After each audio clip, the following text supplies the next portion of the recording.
Good afternoon, ladies and gentlemen. I would like to use this opportunity to mention a little bit about this session. Well, every TOTAC meetings, they always have a session called AO Trauma Seminar. What does it mean? The AO Trauma Seminar, more or less like an affiliation between the AO to our trauma society. So basically, the AO are host this event by sponsors for invite our speakers. So I would like to start this session. The title of the session is Nailing in Complex Fractures. The first speaker I would like to invite Dr. Kevin from สมเด็จพระนางเจ้าสิริกิติ์ Hospital. He will talk about the nailing in proximal humerus, how to make it perfect. ขอเชิญอาจารย์กวินเลยครับ Thank you, Chan Kevin, very much. And we will take the question at the end. So the next speaker, I would like to invite Professor Takashi Miyamoto from Nagasaki University, Japan. He's kindly come to Thailand again and sharing about the technique of nailing in proximal and distal tibial fractures. Please. Thank you for the invitation. And so I would like to talk about the reduction technique of proximal and distal tibial fractures. So nailing is a gold standard for tibial shaft fracture to me. I know you do different, but most of the countries, North America, European, I think they prefer to use nail for the most simple fractures like this. The benefit of IM nailing is that it's a load sharing device. It spares the extra osseous blood supply. And also, it's going to avoid the additional soft tissue dissection. So, you can do in the minimum invasive osteosynthesis.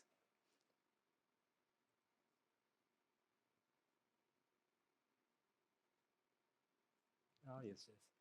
So, historically, the indication for tibial nailing was the shaft fractures. So, by AO definition, 4-2 fracture was the indication for the tibial nail.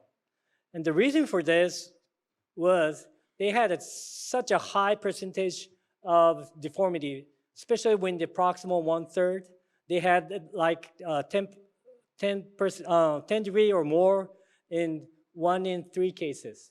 So that was kind of a miserable cases. And also for the nailing the distal tibia, comparing with a plate, this is from the Heather Vallier's report from back in 2011. The nail had more non-union and malunion significantly than the plates. So they were doubting that we shouldn't be nailing the proximal and distal tibia. Now, but the generation has changed, and the indication for tibial nailing is for proximal, mid-shaft, and the distal. So how do we conquer these problems? The main cause of the malreduction for the proximal 1/3 tibia is related to the knee flexion during the nail insertion. So when we do the infrapatellar approach and try to shoot down the nails, the flexion of the knee is very crucial. And we do far as possible to do the easy nail entry. But the reality is when you have a fracture in the proximal 1/3, the more you flex the knee, the more you get the apex anterior angulation. So that causes the difficulty in an insertion and also getting the correct entry point. So the definition of the correct entry point is on the sagittal view, it's the anterior to the anterior articular margin. So it's right at the tip. And from the coronal view, it's just medial to the lateral tibial spine. I think this is well accepted the correct entry point. But when you flex the knee, it's very hard to get these entry points. Whereas when you do the semi-extended nailing, either suprapatella or parapatella, you could just kind of straighten up your knees and then get this perfect view of the correct entry point. So AP view and the lateral view It's very easy to get. So you're not going to miss your entry portal as long as you know where to go shoot down your K-wires. And also the techniques to avoid the malreduction, the polar screw became a very popular technique. It doesn't necessarily have to be the screws. It could be like some kind of shank pin or K-wires. But as long as it has the touch in the as a cortex, it works as a polar screws. So the screws should shoot always on the concave side of the deformity, on the AP view and also same in the lateral view. And now recently, I self do not hesitate to open up little, I mean minimum, and add the reduction plate. So there was five, in the classic AO textbook, there was a five function of the plates. Now the third edition, they added one more function for the plate, and it's the reduction plate. So not, function number 6. I think it's very, makes us a lot easier to do the operations. And for the distal, of course, the reduction is the key. Reduction, reduction, reduction. I keep on saying this term. So you could use any method to avoid the malreduction. Number one is a clamp. So when you have your thumb and the index finger, and then you could reduce it with these two fingers, that's the place where you wanted to put your clamps. And also, using the external fixator, you could maintain the length, rotation, and then alignment at the same times. And sometimes you could use a femur distractor all the way through the procedure. What's good about these X-Fix or the femur distractor, they never get tired. They'll maintain the length. And I think this is one of my best buddies during the operations. And also adding the fibula fixation for the distal 1/3 tibia fracture is pretty important. So like this kind of case, is the 60-year-old male fall in height. He has a pretty comminuted metaphyseal fracture and the simple fibula fractures. And I plated the fibula at the initial time and then just span it. And then it automatically reduces the alignment of the tibia. And then, you think I'm a crazy, but I love to nail, so I do this all the time. So, and I add the reduction plate on the tibia, medial side and the posterior side, and just shoot down the nails. And within a week, I could start him putting the weight bearer on. So it's him at the post-op 3 months. You can see a slightly a callus on the lateral and onto the anterior cortex. So by definition, it's the relative stability, adding the callus formations. And also the polar screws are the same, always on the concave side. You shoot down the nails, it automatically collects to the alignment, and you got a good alignment afterwards. So the complication rate related to reduction, either you do it closed or percutaneous or open. The one complication, infection and non-union, they do not differ significantly. So if you think about the nail, you always think about doing it closed reduction, internal medullary nailing. But it does not always have to be the closed manners. And don't be scared to open up, enough to get the reduction, because the reduction is the priority. So the indication for the tibial nailing is on the proximal or mid shaft, distal, they are all indication for myself. So I'll show you the case with a 65-year-old female with a motor vehicle accident. She was polytraumatized. I'm not going into the detail with the polytraumas. They have another, curriculum for the polytrauma. So she was X-fixed first, spanned, pretty nice reduction. And she also had a plateau fracture, so I had to deal with it. So initially, I started doing the MIPO on the medial side, sliding down the plate, and then getting the clamp reduction and the plating, and avoiding the nail insertion point. And then I shoot down the nail with the suprapatellar approach, getting my guide wire in the right position, and then shoot down the nail. So she was able to start walking. She was a polytraumatized patient, but the 1 week after she was transferred to the ward from the ICU, and then I immediately start her weight bearer as tolerated. So correct entry points, semi-extended nailing, reduction plate, clamp reduction, external fixation. These are all the methods I use for this patient. And here's another case with an 80-year-old male, motor vehicle accident. He had a multifragmentally distal tibia fractures. What will be your plan for this? I hit his knee because he had this total knee arthroplasty. So what are you going to do with it? Plate it, right? But if you plate it on the 80 years and then his leg was very swollen, so I was kind of concerned that I might put him non-weight for 4 weeks. And I think for the geriatric population, that is going to take their life away. So unfortunately, he had this periprosthetic distal femur fracture initially, and he had 2 centimeters of leg discrepancy before. So I wanted him to walk as soon as possible, which my option was to nail him. So suprapatellar approach, the nail insertion is a little bit anterior than an ideal point. I hand ring the opening cortex, shoot down the nail, 3 distal logging, 2 proximal, and here's the outcome. So ideal entry point, semi-extended nailing, and the use of the external fixator, I was able to get this reduction and maintain the reduction through the whole procedure.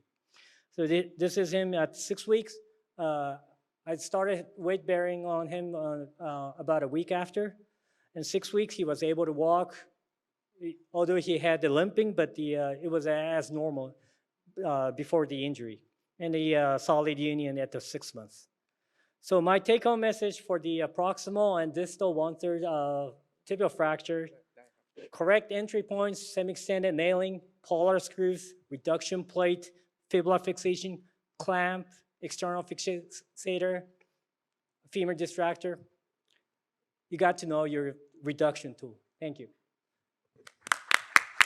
Thank you, Dr. Takashi Miyamoto, for the very interesting and practical point in the nailing in metaphysis fracture of the tibia. And the next one, I would like to introduce the next speaker, Dr. Narupon Rungsilapanan, will talk about nailing in intra-articular fracture of the knee, indication and technique. Thank you. Good afternoon, everyone. I'm Narupon Rungsilapanan from Maharaj Nakorasima Hospital. Today, my talk is about nailing in intra-articular fracture of the knee, indication and technique. We start with the case that you see that they have a distal fracture. Distal femur fracture is quite simple, right?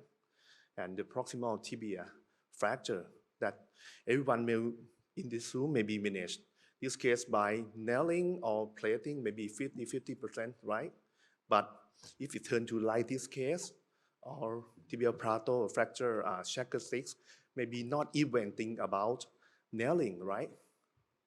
That's not surprising because of in the past, the plate is more fascinated because of it can fit the fragment or the construct is quite stable because it can give the high density at the distal fragment, high density of screw, and it can do many functions as the bridging or the buttexing. That's as in this case, you can put many of the screw and plating to get it more stable and to get the every motion of the joint. But from the literature, they also show that they have a problem with healing. This paper, they show that they have a complication of implant failure up to 32%. With, like in this case, you see that they have, after fixation, they have quite a good alignment, but they still have a medial gap. And then it's failed. They conclude that they have many factors that make the locking plate fail with the biomechanics or implant property or the patient factor.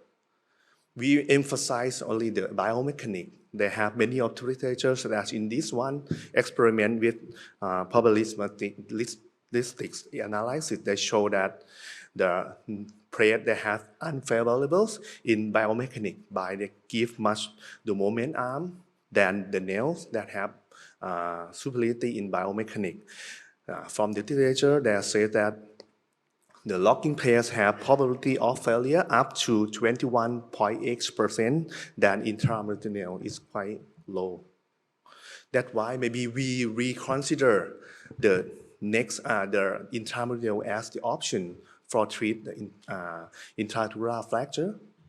The advantage of intramural is the minimal invasive. It can preserve the metaphysical biology. It can extend length fixation to whole femoral or tibial length, and is low challenging by principle. But may have, I know that they have many of the concerns about less screw density at the distal part, right?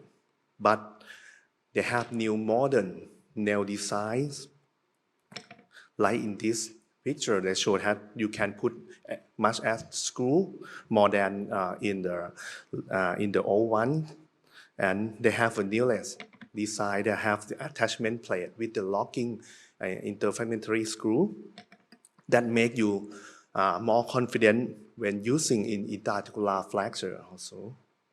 But it needs technical demand, right? That's why my talk will be provide the technique for you.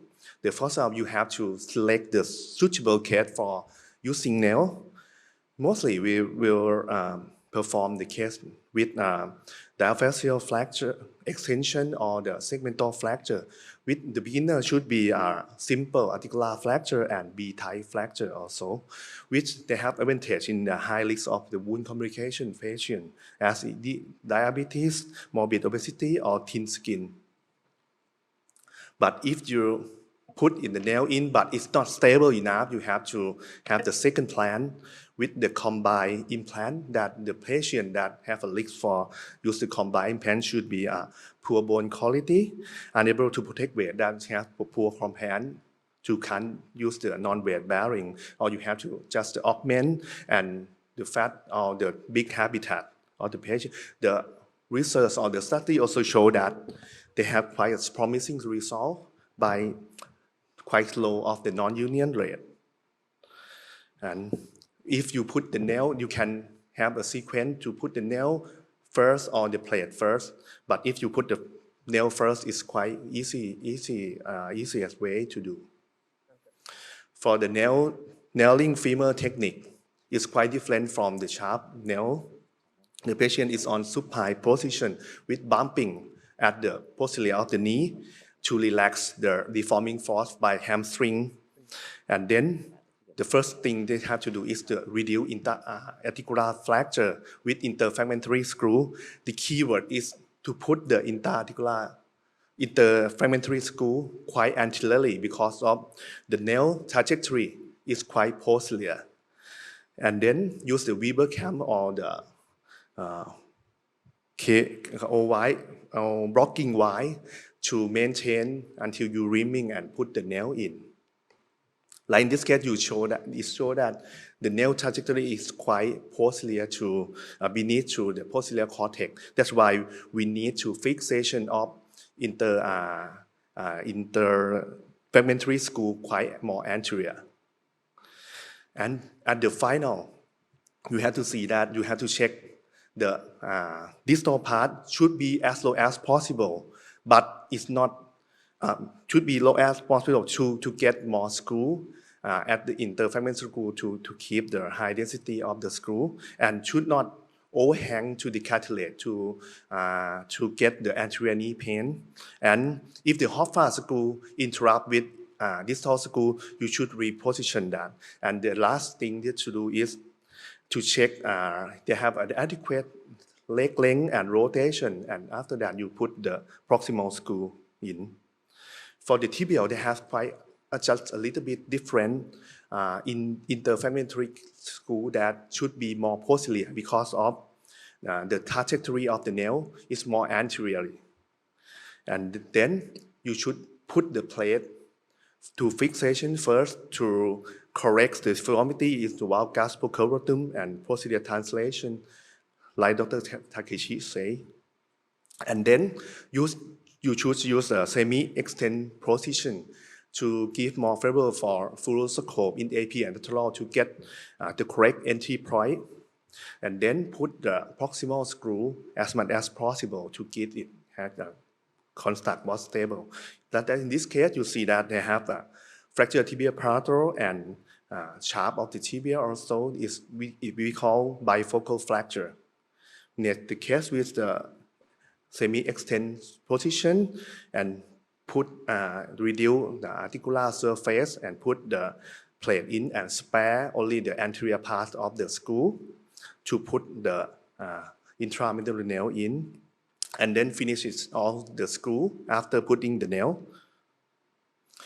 For the last case, we show that 21 years old female with the fracture of the femur. If you carefully see that they have a interarticular fracture, it's confirmed by the CT scan. They have a fracture of distal femur with interarticular fracture also. Is what classified as AO3T-C1. We manage this case as the bifocal fracture using the nail. In this case, we put the patient on the supine position and reduce the diaphyseal fragment first with swiling and reduce the interarticular fracture with Bartensin paste with reconstruction and put the Hoffa screw in. After that, we put the nail in and check the distal screw that you can put every hole in without the interrupt with the plate and Hoffa screw. After that, we check the length and rotation before putting the proximal screw. This is the post-op X-ray. They show that in this case, we trust that we can let the patient have the weight bearing accelerate on the as 2 weeks. The patient had accelerate in healing. After 3 months, is completely healed. For take-home message, I think that the implant selection is should be based on the goal treatment to get the patient have good stability. But the major factor that you have to decide is the fracture morphology. If the fracture morphology is quite low or small epiphysis, plating should be the best option. But if it's a bifocal fracture, I honestly use the intramedullary nail as the first option. But if it's not quite stable enough, maybe combine implants in the case of medial comminution or thin bone. And that you see that 3 of the options can use in articular fracture also. For the future upcoming trend, I think that the weight bearing at the first day after surgery is the next goal. Maybe combine implant should be rethink about to be the main option for treatment interarticular fracture in the future.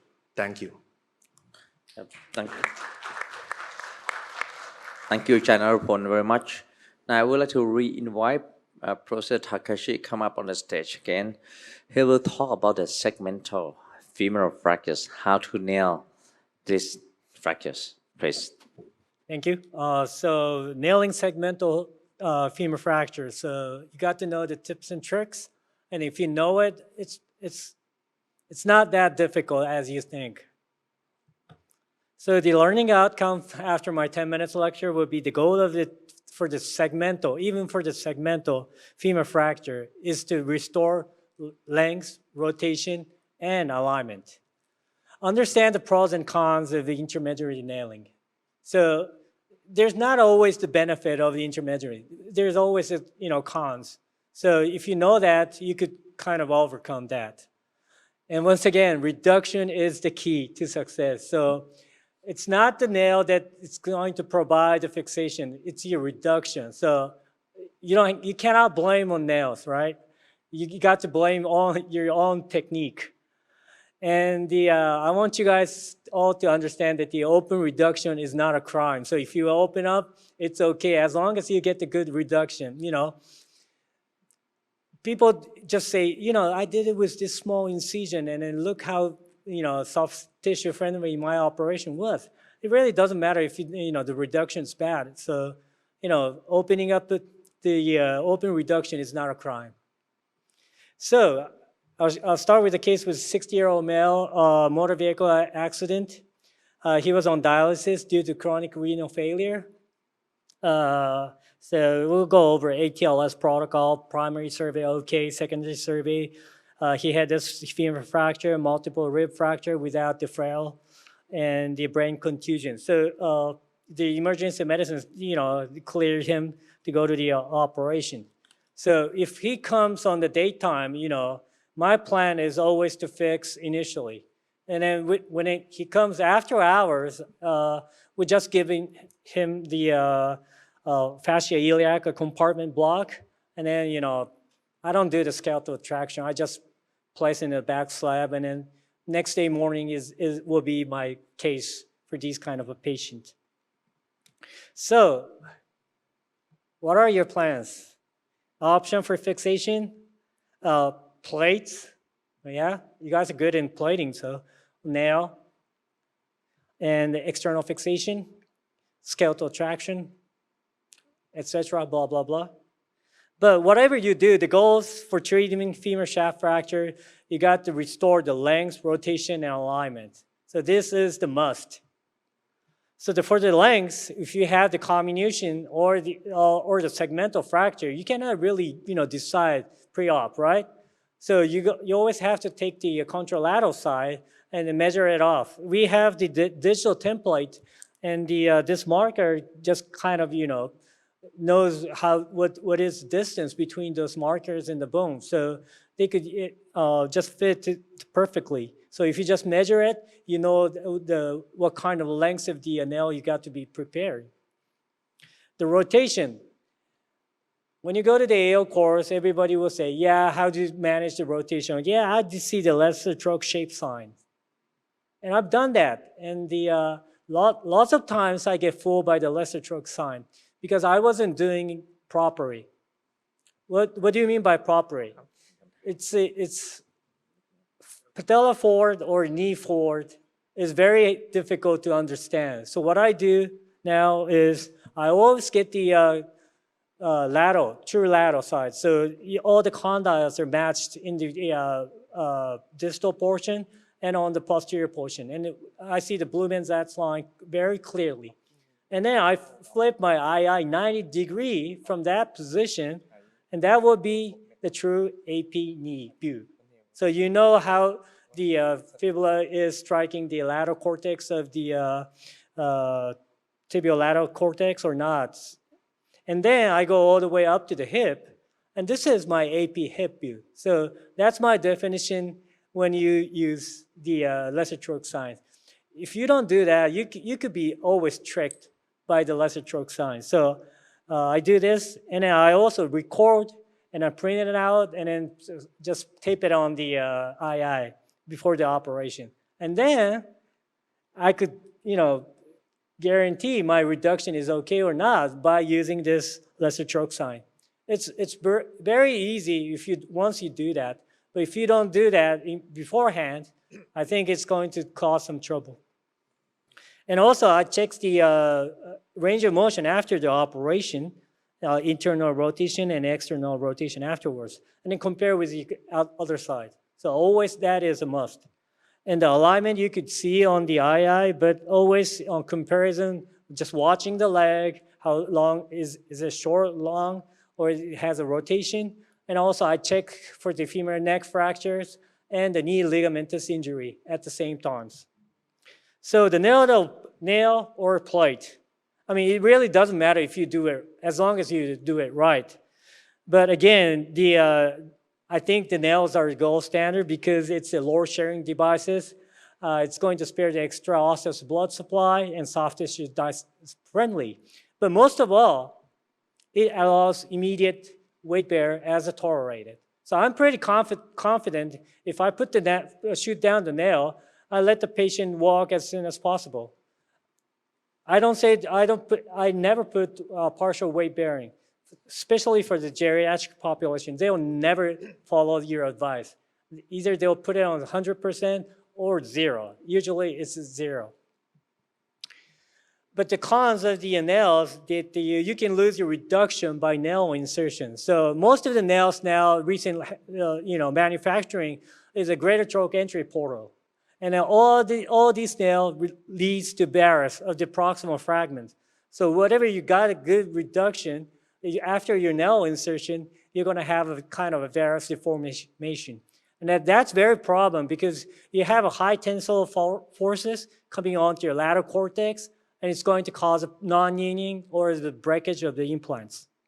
So in order to overcome that problem, I did my fellowship in the Campbell Clinic in Memphis, Tennessee, and Tony Russell was my mentor.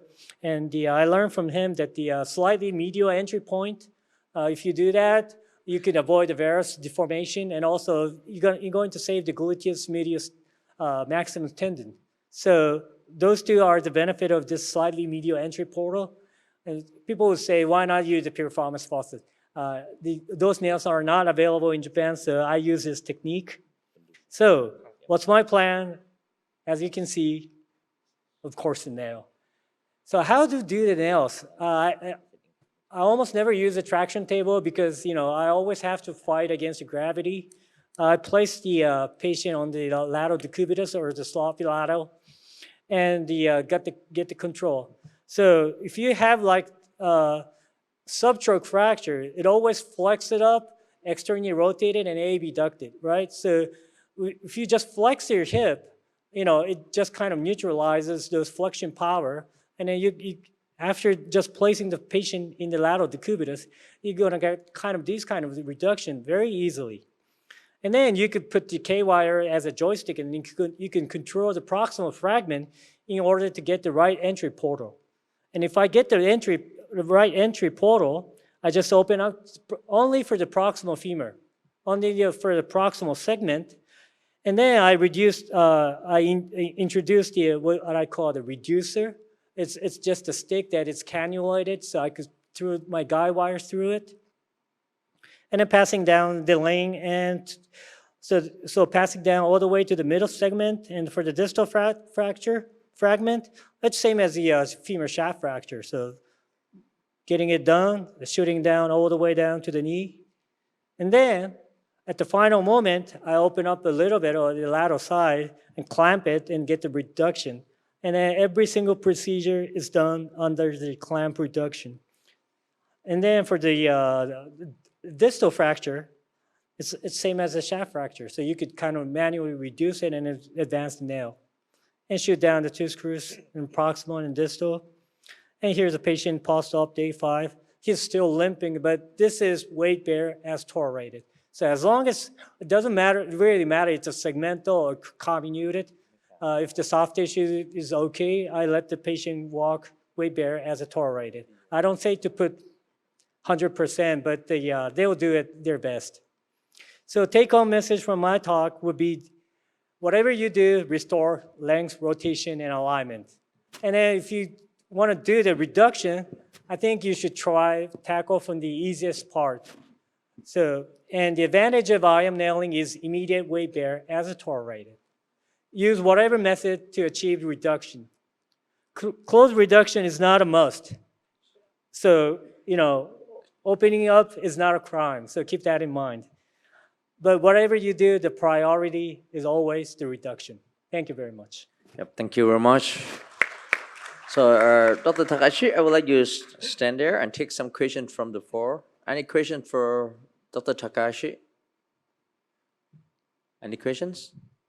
While you are thinking, I have a question for you. I like the idea. I did the same thing for slightly medial on the entry point on the femur. I agree that prevent the vellus formation, but how far medial and what the tips to get there? How do you do that? Okay, so I think the easiest way is the most manufacturer has a parallel draw guide.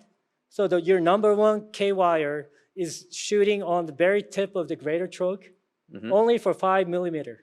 And then you could check your AP and on the true lateral or a lateral view, and then you can always pivot it. So you could get the control. And then if your trajectory is right, and then you use your parallel draw guide and it shoot down like 3 millimeters medial to the very tip of the greater trunk. So if you use those parallel draw guide, it's very steep on that position, but you could still get the guide wires into the place where you want it. So this is what Tony told me. So I've been doing this for almost 20 years. So. Okay, that is great. I have another question. In the session, in the topic that nailing in the proximal and distal tibial shaft fracture. Is there any indication for interlocking screw for the IM nail in the fracture like this? For you, do you have the experience for the interlocking screw for the nailing? Yeah. I mean, so your question is to How low of the fracture or the distal fragment or the proximal fragment that you okay. decide to use? Its biomechanics study says if you can put 2, that's enough. I don't feel comfortable with 2. I always try to put 3. So as long as I could put 3, I'm pretty happy about it for the distal fragment.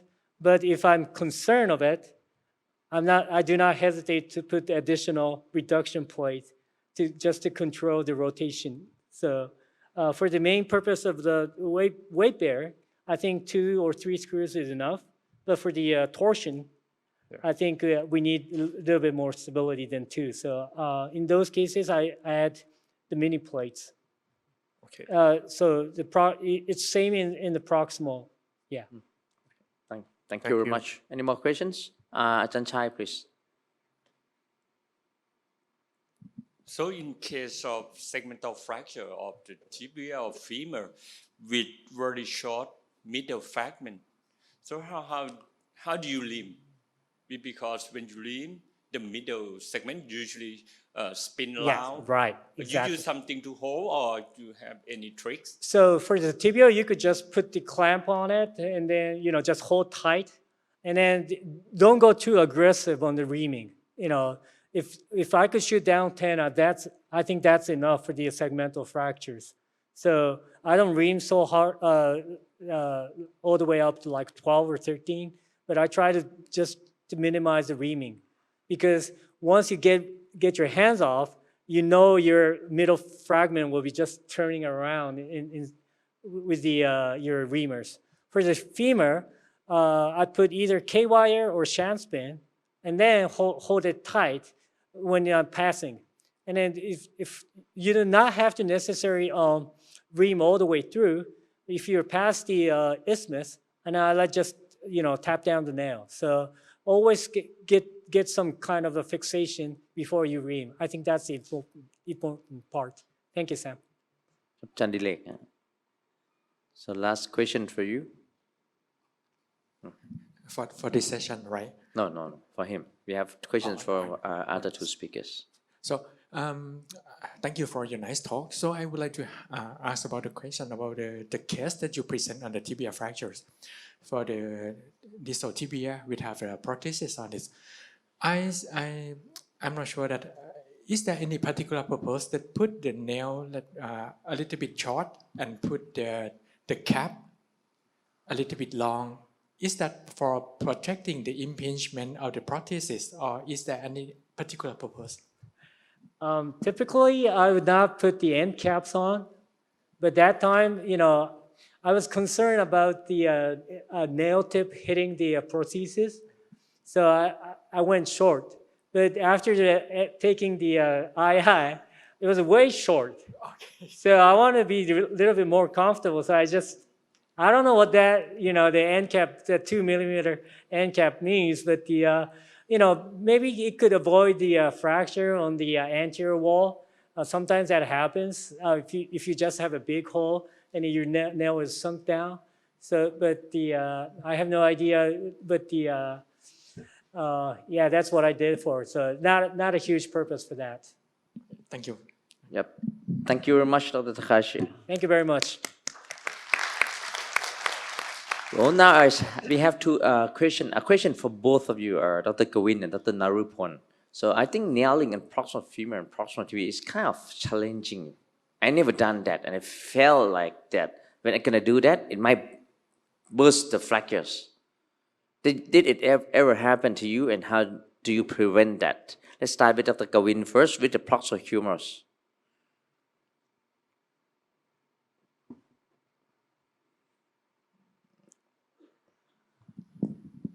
For prevention, I think I will put many KYs to hold the proximal fragment. and that you make sure the KY not interfere when you put down the nail. When you did the nailing on the proximal humerus, you driven the nail on the humeral head and for hard fractures. Did it ever cause the tilting of the humeral head? Did it happen?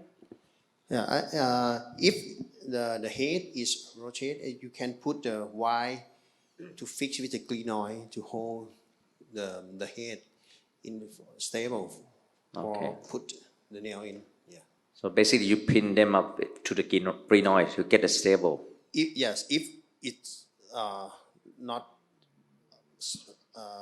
if it's not stable. Yeah, not so unstable, so you pin that. Not all the cases, right? Yes, not on the case. Yeah, okay, thank you.